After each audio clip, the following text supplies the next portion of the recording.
আমেদাবাদকে ভারতের ম্যানচেস্টার শহর বলা হয়ে থাকে। তো ভারতের ম্যানচেস্টার, আমেদাবাদ। দক্ষিণ ভারতের কোয়েম্বাটুর।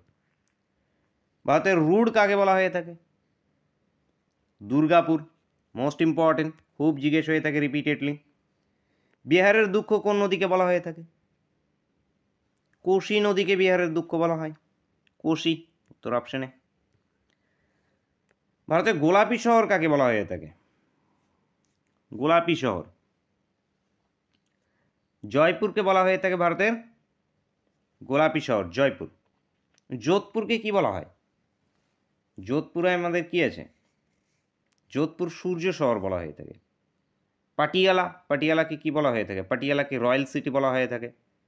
এছাড়া অমৃতসর আমাদের কি মন্দিরের জন্য বিখ্যাত, স্বর্ণ মন্দির অমৃতসর। নিচের কাকে আরব সাগরের রানী বলা হয়ে থাকে?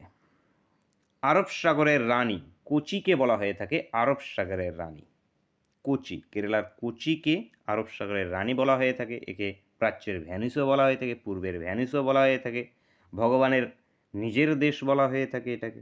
তো মনে রাখবে, পুনেকে কি বলা হয়ে থাকে? দক্ষিণাত্যের রানী বলা হয়ে থাকে। পুনেকে দক্ষিণাত্যের রানী বলা হয়ে থাকে, পুনেকে মনে রাখবে। কাশ্মীরকে কি বলা হয়ে থাকে? কাশ্মীরকে পৃথিবীর ভূস্বর্গ, ভূস্বর্গ বলা হয়ে থাকে কাশ্মীরকে। নেক্সট কোশ্চেন, দক্ষিণ ভারতের ম্যানচেস্টার কাকে বলে? কোয়েম্বাটুরকে আমাদের দক্ষিণ ভারতের ম্যানচেস্টার বলা হয়ে থাকে। নেক্সট কোশ্চেন, ভারতের প্রথম কাগজ কল কোথায় নির্মিত হয়? পশ্চিমবঙ্গের শ্রীরামপুরে প্রথম আমাদের ভারতের কাগজ কলটি নির্মাণ হয়েছে। নেক্সট কোশ্চেন, ভারতের গ্লাসগো কাকে বলা হয়ে থাকে? ভারতের গ্লাসগো বলা হয়ে থাকে হাওড়াকে। হাওড়াকে ভারতের গ্লাসগো বলা হয়। নেক্সট কোশ্চেন, ভারতের প্রথম আদমশুমারি হয় কত সালে? আদমশুমারি মানে কি? সেন্সাস। সেন্সাস হয়েছিল ভারতের প্রথম 1872-তে। 1872-তে প্রথম সেন্সাস হয়ে থাকে লর্ড মায়ো, লর্ড মায়োর সময় পিরিয়ডে। লর্ড মেয়ো বা মায়ো।